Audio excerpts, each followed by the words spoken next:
Once again in सुंदर sir classes. मैं सुंदर सर एक बार फिर सबका स्वागत करता हूं अपने इस क्लास में। तो स्टूडेंट्स, आज का हमारा जो टॉपिक है वो हमारा सीनियर सेकेंडरी क्लास +2 का एक लेसन है हमारा the third level by Jack Finney. तो स्टूडेंट, ये लेसन जो है थोड़ा सा टिपिकल लेसन है और स्टूडेंट्स को अक्सर थोड़ी परेशानी आती है इसको समझने में। तो आज मैं आपको ये लेसन बिल्कुल डिटेल में और एक आसान तरीके से आपके सामने एक्सप्लेन जो है इस लेसन को करने जा रहा हूँ मैं। तो इस लेसन को आप ज़रूर लास्ट तक देखिए ताकि आपको आसानी से समझ में आ सके। तो स्टूडेंट, अगर बात करें अगर इस लेसन की, तो ये लेसन जो है वो जो लिखने वाले हैं इसके जैक फिनी एक अमेरिकन ऑथर है जो बेसिकली जो जिनकी जो राइटिंग्स हैं वो थ्रिल्स और साइंटिफिक फिक्शन जो है इनके ऊपर आधारित इनकी जितनी भी जो राइटिंग्स होती है वो होती है। और हमारा जो ये लेसन है थर्ड लेवल भी हमारा इसी प्रकार का एक साइंटिफिक फिक्शन भी है और ये एक बहुत अच्छा कॉम्बिनेशन है रियलिटी और इमेजिनेशन का। तो यहाँ जो है इस लेसन के अंदर जो है हम देखते हैं कि किस प्रकार से ऑथर ने रियलिटी और इमेजिनेशन का बहुत अच्छा मिश्रण भी किया है। साथ ही साथ ये लेसन हमें एक मैसेज भी देता है कि किस प्रकार से जो मॉडर्न हमारा जो वर्ल्ड है, ये पूरा का पूरा मॉडर्न वर्ल्ड हमारा पूरी तरीके से जो है वो एक बहुत ही बोरिंग होता जा रहा है। वर्क का स्ट्रेस है, हर व्यक्ति के ऊपर इस चीज़ का स्ट्रेस है और कोई भी अपने आप को जो है वो फ्री महसूस नहीं कर रहा। हम काम के बोझ के नीचे इतने दब चुके हैं कि हमें अपने बारे में सोचने का मौका भी नहीं मिल रहा। और यही वजह है कि एक इसका जो राइटर इस लेसन का जो हीरो है हमारा चार्ली, वो भी इसी प्रकार की समस्याओं से ग्रसित है और वो इन समस्याओं से निकलने का एक अलग रास्ता इख्तियार करता है जो बहुत सारे लोग जो है वो यूज़ करते हैं। तो चलिए हम इस लेसन की तरफ बढ़ते हैं। तो अगर सबसे पहले अगर हम इस लेसन की बात करें तो और बात करते हैं तो सबसे पहले कभी भी कोई चीज़ आती है तो सबसे बात होती है पहले उसके कैरेक्टर्स की। तो इस जो स्टोरी है इस स्टोरी के अंदर बेसिकली 3 कैरेक्टर्स हैं। एक हमारा हीरो है चार्ली जो कि 31 ईयर ओल्ड एक मिडिल क्लास पर्सन है। इसके बाद लइसा जो चार्ली की पत्नी है जो कि लगभग हिडन होती है। और थर्ड एक सैम है जो कि चार्ली का फ्रेंड है और पेशे से क्या है कि साइकेट्रिक्स जो है वो पेशे से एक मनोवैज्ञानिक है पेशे से। तो 3 बेसिक इसमें कैरेक्टर है। अब बात आती है कि जो राइटर है वो खुद जो है चार्ली जो है खुद अपनी कहानी अपने मुंह से सुनाता है। वो बात है ग्रैंड सेंट्रल स्टेशन, न्यूयॉर्क का ग्रैंड सेंट्रल स्टेशन की अगर हम बात करें तो यहाँ पता है जिसके अंदर सबको पता है कि कहता है कि वहाँ केवल 2 ही लेवल हैं। और वो खुद भी कहता है कि चाहे वहाँ के प्रेसिडेंट से पूछ लो, किसी से भी पूछ लीजिए, सबको पता है कि न्यूयॉर्क स्टेशन पर 2 ही लेवल हैं, 2 स्टेजेस हैं, केवल 2 जो है लेवल वहाँ पर हैं, फर्स्ट और सेकंड। अब बात होती है कि लेवल क्या होते हैं। लेवल का मतलब जैसे आपने कभी मेट्रो स्टेशन पर अगर आप कभी गए हो तो आप जाके देखो कि वहाँ लेवल 1 2 3 तो जो है एक लेवल 2 या 3 लेवल जिसको हम सामान्य भाषा में कह सकते हैं 1 मंजिल 2 मंजिल या 3 मंजिल इस प्रकार से। तो ग्रैंड सेंट्रल स्टेशन पर केवल तो फिलहाल 2 ही लेवल हैं, 2 ही स्टेजेस हैं। लेकिन चार्ली का कहना है कि वो तीसरा लेवल भी कहता वहाँ मौजूद है और वो खुद वहाँ जाके आ चुका है। ये एक बड़ा ही इमेजिनेशन है, केवल उसी का है, कोई दूसरा लोग इस बात को कोई भी स्वीकार नहीं करता। कोई भी लोग जिसके भी सामने वो बात करता है कोई भी इस चीज़ को एक्सेप्ट नहीं करता कि भाई ग्रैंड सेंट्रल स्टेशन पर जो है वो 2 से ज़्यादा लेवल है। बट चार्ली अपनी बात पे अड़िग है, वो कहता है कि नहीं है, तीसरा लेवल भी है, मैं वहाँ हो चुका जाके आ चुका हूँ। अब बात अगर हम करें, अब जब यही बात वो अपने फ्रेंड के साथ करता है, जब वो यही बात अपनी घर जाके पहले अपनी पत्नी से बताता है तो उसकी पत्नी भी बड़ी वरीड हो जाती है, चिंतित हो जाती है। वो कहती है कि नहीं ऐसा नहीं हो सकता, आपके ऊपर जो है वर्क का बहुत ज़्यादा बर्डन है, आप थोड़ा रिलैक्स कीजिए, ऐसा कुछ नहीं है। लेकिन वो कहता है नहीं नहीं मैं जाके आया हूँ। लेकिन जब वही बात अपने फ्रेंड जो है सैम के पास जाता है तो सैम के साथ भी वो यही बात दोहराता है, कहता है कि आज तो मैं भाई 3rd लेवल पे जाके आऊँ। सैम कहता है वाह भी वाह क्या बात है भाई, सेंट्रल स्टेशन पे तो केवल 2 ही लेवल है, आपको तीसरा लेवल कहाँ से मिल गया। लेकिन वो चार्ली कहता है नहीं मैं होके आया हूँ भाई, मैंने देखा है वहाँ। तो सैम जो है वो समझ जाता है कि चार्ली की अवस्था को और वो समझ आता है कि पूरी जो मॉडर्न हमारा जो वर्ल्ड है, और वो कहता है कि नहीं नहीं यार ऐसा नहीं है, आपको कोई दिग्भ्रमित हैं आप, आपने कोई इमेजिन किया है कोई चीज़ को, इमेजिनेशन है केवल आपकी, या फिक्शन है, ऐसा कुछ नहीं है। ले और वो उसको लिए कहता है जो मॉडर्न वर्ल्ड हमारा क्या है, फुल ऑफ एनग्जाइटी है, चारों तरफ एनग्जाइटी है, स्ट्रेस है, इनसिक्योर फीलिंग कर रहे हैं हम आपस में, और बर्डन ऑफ वर्क कहता है इतना ज़्यादा बढ़ चुका है। सैम कहता है कि ये सारी चीज़ें मॉडर्न वर्ल्ड में इतनी ज़्यादा बढ़ चुकी हैं, कहता है कि तुम जो है ना अपने काम के नीचे दब चुके हो, और तुम बहुत ज़्यादा पजल हो गए, तुम्हारे ऊपर बहुत स्ट्रेस है, इसलिए तुम अपने बस निकलने का रास्ता ढूंढ रहे हो। वो कहते तुम ऐसा कुछ नहीं है, you are just that is a way of escaping. कहता आप एस्केप कर रहे हो, आप बच निकलने की कोशिश कर रहे हो। लेकिन चार्ली इस बात को नहीं मानता, और वो फिर आगे कहता भी है, कहता सैम इस बात को ऑब्जेक्शन भी करता है, इस बात को मान देता है, रिजेक्ट कर देता है, कहता है ऐसा कोई नहीं है, थर्ड स्टेशन या थर्ड लेवल नहीं है। लेकिन उसके बाद फिर वो कहता है कि स्टैम्प कलेक्टिंग जो है, कहता है तुम्हारा जो स्टैम्प कलेक्शन जो का जो काम है, हॉबीज है, कहते ये भी आपका एक वे ऑफ एस्केप है, ये भी आपका जो है अपना ध्यान भटकाने की कोशिश, अपने आप को झूठा दिलासा देने की कोशिश कर रहे हो। लेकिन इस बात पे जो चार्ली है वो कहता है नहीं नहीं, वो अपना तर्क देता है, वो अपनी आर्ग्यूमेंट करता है। वो कहता है कि मेरे दादाजी जो है स्टैम्प कलेक्टिंग करते थे, यहाँ तक कि अमेरिकन प्रेसिडेंट रूजवेल्ट है, कहता है वो भी स्टैम्प कलेक्टिंग करते थे, कहते हैं वो तो दिमाग से बहुत अच्छे थे, उन पर तो कोई, जिस समय वो रहते थे कहता है उस समय तो कोई वर्क का स्ट्रेस भी नहीं था, कोई इनसिक्योरिटी नहीं थी, एनग्जाइटी वगैरह नहीं थी, कहता उनकी दुनिया तो बहुत ही बिल्कुल स्ट्रेसलेस थी, किसी प्रकार की प्रॉब्लम नहीं थी। आधुनिक वर्ल्ड को तो मान सकते हैं कि बहुत सारे स्ट्रेस हैं, लेकिन कहते मेरे दादाजी या राष्ट्रपति रूजवेल्ट जो है वो करते थे, तो वो स्टैम्प कलेक्टिंग क्यों करते थे, क्या वो भी वे ऑफ एस्केप ढूंढ रहे थे? लेकिन इस बात को लेके सैम जो है थोड़ा सा शांत हो जाता है, वो सोचता है कि बात में तो थोड़ा दम है, लेकिन फिर भी जो है चार्ली अपनी बात पे अड़ा रहता है। सैम फिर भी उसको यही कहता है कि नहीं नहीं, ये तुम्हारा मन का वहम है, केवल दिख स्वप्न है, ओनली इमेजिनेशन, ऐसा कुछ नहीं है। अब ये बात यहाँ जो होती है, अब बात अगर हम करते हैं कि बात अब ये चलता है कि चार्ली जो है वो थर्ड लेवल पर पहुंचा कैसे, ये तो उसने बहुत ही, अब थर्ड लेवल पे चार्ली खुद अपनी कहानी बताता है कि वो थर्ड लेवल पे कैसे पहुंचता है।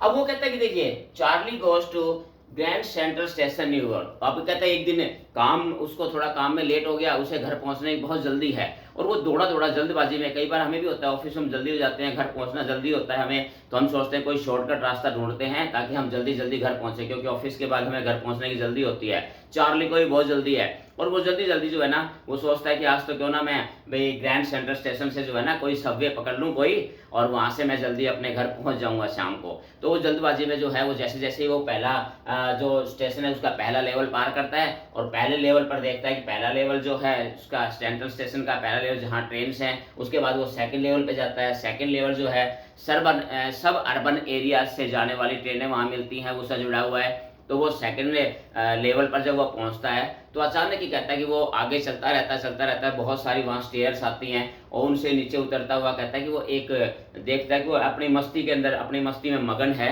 चार्ली, और वो कहता है कि घूमता घूमता उसको कहना अक्सर, वो ये भी कहता है कि अक्सर मेरे को प्रॉब्लम हो जाती है, क्योंकि कहता है कि जो ग्रैंड सेंट्रल स्टेशन है, कहता है वो एक पेड़ के समान, इसकी बहुत सारी टनल्स है, उसकी टनल्स जो है शहर के बहुत सारे भागों में जाती है। और दूसरी बात ये पजल क्या है कि चार्ली जो है ना वो काम के अंदर इतना स्ट्रेस में होता है, कहता है कि चार्ली खुद ये बात को एक्सेप्ट करता है, कहता है कि मेरे साथ अक्सर ऐसा होता है कि जब भी मैं ग्रैंड सेंट्रल स्टेशन पर जाता हूँ तो मुझे कन्फ्यूजन हो जाती है, और कई बार तो ऐसा होता है कि मैं चलते चलते कोई सी एक, बहुत सारी टनल्स है वहाँ, और कहता है किसी एक टनल में चलता चलता, और कहता कभी तो मैं एक बार तो कहता है एक होटल की जो है लॉबी के अंदर जाके निकला था मैं, कई किलोमीटर लंबा चलता चलता कहता वहाँ, और कहता एक बार ऐसा हुआ, एक बार मैं चलता चलता जिस गए वो स्ट्रीट में जो काम उसका ऑफिस था उसी की बगल के अंदर जो है, कहता कि वहाँ की उस बिल्डिंग के अंदर मैं निकला। तो कुल मिला के कहता है भूल भुलैया सा जो स्टेशन है, और चार्ली खुद थोड़ा कंफ्यूज ही रहता है, तो उसे पता नहीं होता कि वो कहाँ जा रहा है, और कई बार तो कहता है कि हम बिना मकसद के, कहता है मैं कई जगह चला जाता हूँ। आज भी कहता है उसके साथ यही होता है, वो सेकंड लेवल से जैसे चलता है आगे, और वो क्या करता है फिर वहां से चलता है गोस्ट सेकंड स्टेशन पे जाता है, उसके बाद bump to new door. Bump to new door का मतलब क्या होता है कि वो उसको एक नया दरवाजा दिखाई देता है, और वो एक नए दरवाजे की तरफ चल पड़ता है, और वो क्या करता है कि जैसे वो उधर जाता है और उसके बाद क्या होता है कि वो एक कॉरिडोर, उसे कॉरिडोर नजर आता है और वो कॉरिडोर के अंदर चलता जाता है, चलता है। कॉरिडोर जो है धीरे धीरे टर्न हो जाता है, स्लैंटिंग डाउन नीचे की तरफ जो है वो कॉरिडोर रास्ता जाता रहता है। चार्ली अपने मगन के अंदर मस्त उसी रास्ते पर चलता रहता है और आगे जाके देखता है कि वो बिल्कुल ही क्या मिलता है वो, कि जहाँ सेंट्रल स्टेशन था, लाइक इसने बता दिया कि था कि Charlie walks in the corridor. अब कॉरिडोर में जाता है, वो टनल है काफी, स्लैंटिंग डाउनवर्ड यानी कि नीचे की तरफ मुड़ जाता है, आगे ढलान की तरफ चला जाता है और आगे चलता है डेजर्टेड प्लेस, कि वो देखता है कि एक सुनसान रास्ता, यानी रास्ता जिस रास्ते वो जा रहा है वो सुनसान है, केवल उसे अपने पैरों की आवाज सुनाई दे रही है। बिल्कुल शांत, बिल्कुल चुपचाप शांत मौसम है, कुछ भी आवाज उसे नहीं आती। लेकिन जैसे जैसे वो धीरे धीरे धीरे धीरे आगे बढ़ता है तो आगे जाके उसे नजर, अचानक जैसे वो मुड़ता है तो उसे एक चहल पहल आवाज सुनाई देती है और अचानक जब वो जैसे नजदीक जाता है तो वो देखता है क्या बात है, ये तो एक जगह थी और वो एक बहुत, वहाँ काफी लोग थे। वो देखता है क्या बात है, ये तो एक नई जगह उसने खोज कर ली, तो सेकंड लेवल भी नहीं था, फर्स्ट भी नहीं था, तो ये तो एक अलग ही जगह थी। तो जब वह वहाँ पहुँचता है तो उसे क्या दिखाई देता, देखिए वहाँ देखता वहाँ देखता है कि कमरे जो है वो काफी छोटे छोटे, उस पर पूरे जो थर्ड लेवल उसको वो मानता है, तो कहता है वहाँ देखता है कमरे वहाँ छोटे थे। फिर वो टिकट विंडोज देखता है तो वहाँ छोटे छोटे टिकट विंडोज भी बने हुए थे, लकड़ी के केबिन बने हुए थे, पुराने किस्म की ट्रेनें थी और उसके अलावा जो है ओल्ड वुडन बूथ यानी लकड़ी के छोटे छोटे बूथ बने हुए थे। इसके अलावा और क्या देखता है, ओल्ड फैशन ड्रेस्ड पर्सन, कि वहाँ पर जो आदमी थे, जो पैसेंजर्स थे, जो ट्रैवलर्स थे, उन्होंने देखा कि उन्होंने तो 1980 के ज़माने के कपड़े उन्होंने पहन रखे थे। वहाँ के लोग जो थे बड़ी बड़ी उनकी जो है मोसेक्स वगैरह मूछें और उनकी बड़ी बड़ी दाढ़ी और अलग ही किस्म के, यानी उनका जो फैशन था बिल्कुल उस समय का जो 1890 के जो 90s का जो डेकेड था, कहता उसी के दौरान का जो है उनका फैशन पहनावा था। अब उसको देख के लग गया था कि यार है तो कुछ ना कुछ नई जगह, क्योंकि उसने देखा था कि उसका जो वर्तमान जो वर्ल्ड था और ये दुनिया बिल्कुल अलग थी, कोई भी चीज आपस में नहीं मिल रही थी। अब उसे ये यकीन हो गया कि वही निश्चित तौर पर तो अब किसी नई जगह पर आ गया, पास्ट में आ गया, किसी भूतकाल में यानी किसी पुराने जमाने में आ गया। लेकिन वो इस बात को लेके चाहता है कोई ना कोई उसे प्रूफ मिले ताकि वो अपनी बात को प्रूव कर सके। हालांकि सारी चीजें उसके सामने थी लेकिन फिर भी वो प्रूफ चाहता था ताकि कुछ ऐसा प्रूफ उसके पास मिले ताकि अगर किसी को वो बताए तो उसके पास इस बात का प्रूफ हो। और फिर वो क्या करता है, इसके बाद वो जाता है जो वहाँ और भी चीजें वहां पर बताता है वो, कि वहां पर लाइट नहीं थी बल्कि गैस लैंप जो है जगह जगह जले हुए थे। उसके बाद स्पिटॉन्स जो है वो ब्रास के बने हुए जो है ना स्पिटपून जगह जगह पर लगाए हुए थे जो पुराने जमाने में उस समय लगते थे। अब उसको यकीन हो गया है, कहता है हाँ भाई आ तो गया मैं पुराने जमाने में ही। और उसके बाद फिर वो क्या करता है, अब वो देखता भी 80 और 19 यानी कि उस जमाने में मैं उस दशक में मैं आ गया हूँ। लेकिन अभी फिर उसे पक्का प्रूफ मिलता है, पास ही एक वेंडर होता है, न्यूज़पेपर वेंडर, जो वेंडर न्यूज़पेपर सेल कर रहा है, वहां से एक न्यूज़पेपर उठाता है वो, और वो न्यूज़पेपर क्या है देख के बड़ा हैरान होता है कि न्यूज़पेपर कौन सा था, द वर्ल्ड नाम का न्यूज़पेपर था। कौन सा था वो, द वर्ल्ड नाम का न्यूज़पेपर था। और जब उसने न्यूज़पेपर पे डेट देखी तो बड़ा हैरान हो गया, क्या बात है, न्यूज़पेपर डेट तो जो है 11 जून 1894 की डेट थी। अब उसे पक्का यकीन हो गया कि मैं तो अभी पास्ट में आ गया हूँ। और ये वास्तव में जो है थर्ड लेवल है जहां तक बहुत ही कम लोग पहुंचे हैं, कोई और दूसरा नहीं पहुंचा है। अब उसे पक्का यकीन हो गया कि मैं अब किसी दूसरी दुनिया में आ गया हूं, काफी पुराने समय के अंदर मैं आ गया हूं। अब जब उसे यकीन हो जाता है तो अब वो क्या करता है कि वो जो है सोच लेता है कि मैं जो है अब मैं टिकट खरीद लेता हूं ताकि मैं 2 टिकट, अब वो क्या है ग्लेशियरबर्ग जाने के लिए कहता है कि वो 2 टिकट खरीदना चाहता है, एक अपने और एक अपनी पत्नी के लिए। तो उसके बाद क्या करता है वो जाता है टिकट विंडो पे और अपने पैसे निकाल के टिकट विंडो वाले जो कलर होता है, जो बुकिंग कलर उसको देता है। वो कहता है ग्लेशियरबर्ग के 2 टिकट मुझे दे दीजिए। अब जो बुकिंग कलर था वो उसकी तरफ देखता बड़ी हैरानी से, वो जो बिल्स उसने, जो नोट्स उसने दिए, जो करेंसी दी उसने, वो देखता है, फिर उसकी तरफ देखता है, अरे भाई क्या है ये।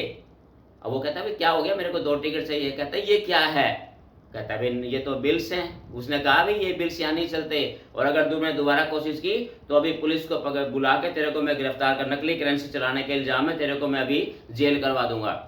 चार्ली डर जाता है, वो नहीं चाहता कि ये कि 80-90 के दशक की जेल के अंदर वो जाए। और वो कहता है भाई माफ कीजिए गलती होगी, मैं अपने पुराने बिल लेके, ओल्ड बिल अगर लेके तब तो आपसे वह टिकट मैं लेके आता हूँ। और वो वहां से जो है वो अपने करेंसी, अपने पैसे वापस लेके और वापस जो है अपने घर की तरफ चल पड़ता है। और उसके बाद कहता है वो स्टेशन से बाहर या थर्ड लेवल से बाहर निकल जाता है। अब क्या होता है आगे कि वो जब आता है, बाहर जब निकल आता है, बाहर निकलने के बाद वो जैसे जैसे अपने घर पहुंचता है, वो घर पहुंचने के बाद सबसे पहले वो अपनी पत्नी को बताता है कि देखो भाई लोइसा, आज तो मैं थर्ड लेवल मैंने ढूंढ लिया है, और लेकिन वहां पर बदकिस्मती थी हमारी कि वो ये करेंसी हमारी चली नहीं। कल ही मैं बैंक में जाऊंगा और वहां से कहता है कि पुरानी नई के बदले पुरानी करेंसी जो है ना मैं एक्सचेंज करवा के लाऊंगा, हालांकि मुझे पैसा फालतू देना पड़े तो कोई प्रॉब्लम नहीं है, मैं पुरानी करेंसी लेके आऊंगा और हम दोनों जो है ग्लेसबर्ग जो है वहां चलेंगे, कल टिकट खरीद के लाऊंगा। उसकी पत्नी समझ जाती है कि इसका दिमाग हिल गया है, इसको पक्का जो है ना कोई डे जो ना डे ड्रीम कर रहा है ये। और वो कहती है नहीं नहीं ऐसी कुछ नहीं, आप चिंता मत कीजिए, ऐसा कुछ नहीं है, आप बिल्कुल भूल जाइए इसको। लेकिन कहता नहीं नहीं, मैं होके आया हूँ, मैं थर्ड लेवल तक मैं जाके आया हूँ। फिर उसकी पत्नी कहती है कोई बात नहीं है, तो देखते हैं। लेकिन उसके बाद फिर वो वही बात अपने फ्रेंड को बताता है, सैम को। तो सैम भी कहता है कि भाई ये तो ऐसा हो नहीं सकता। तो उसके बाद क्या होता है कि जब वो अगले दिन जाता है, वहाँ बैंक में जाता है, अपने कुछ पैसे लेके, कुछ डॉलर्स लेके जाता है वहाँ से। वो पुरानी करेंसी उस समय की 1890 के जो डेकेड की जो करेंसी है उसको एक्सचेंज करवा लेता है, और एक्सचेंज करवाने के बाद फिर वो ग्रैंड सेंट्रल स्टेशन पर जाता है। लेकिन इस बार क्या देखता है कि वो पूरी जगह ढूंढ लेता है, बार बार ढूंढता है, हर जगह हर रास्ते से जा जाकर देखता है, लेकिन ये क्या, थर्ड लेवल का रास्ता तो कभी मिला ही नहीं, दोबारा कभी वो जा ही नहीं पाया। वो बड़ा चिंतित हुआ, बड़ा दुखी हो गया, कमाल है, कल ही तो मैं स्टेशन पर मैं थर्ड लेवल पर गया था, आज वो रास्ता कहाँ गायब हो गया। वो पूरे रास्ते ढूंढ लिया, लेकिन चार्ली को दोबारा कभी थर्ड लेवल पर जाने का रास्ता नहीं मिला। वो वापस घर आ गया, बड़ा उदास रहने लगता है, और उसकी उदासी देखकर उसकी पत्नी भी चिंतित हो जाती है। फिर अचानक उसे एक सूचना मिलती है, और वो सूचना क्या है, वो सूचना मिलती है कि उसका जो फ्रेंड था सैम, कहता सैम भी कुछ दिनों से गायब हो गया है। अब उसे बड़े हैरानी हुई, सैम कहाँ गया। तो कहता है वो, अब उसके बाद देखता है वो कि तलाश करता है उसकी सैम की, भी सैम जो है वो कहाँ चला गया है। तो स्टूडेंट अब आगे हम देखते हैं कि सैम जो कि चार्ली का फ्रेंड था वो गायब हो गया। अब चार्ली को बड़ी चिंता हुई भी सैम कहाँ गया, और जब उसने इंक्वायर की, जब उसे पता लगाया, जब उसने ढूंढा, और वो ढूंढता ढूंढता वो तैयारी इस प्रकार से ढूंढता, एक बार वो बैंक में गया, और बैंक में जाने के बाद उसको पता चला कि सैम ने जो है अभी कुछ दिन पहले ही उसने $800 के ओल्ड बिल जो है वो उसने एक्सचेंज करवाए थे। अब चार्ली को बड़ा हैरानी हुई कि उसने भी सैम को जो है इतने जो है करेंसी को ओल्ड एक्सचेंज करवाने की क्या ज़रूरत पड़ गई। तो वो बड़ा चिंतित हुआ था। अचानक एक दिन वो ऐसे ही अपने घर में बैठा हुआ किसी चीज़ को जो है उलट पलट रहा था, देख रहा था, तो अचानक उसे एक फर्स्ट डे कवर जो है उसे नज़र आता है।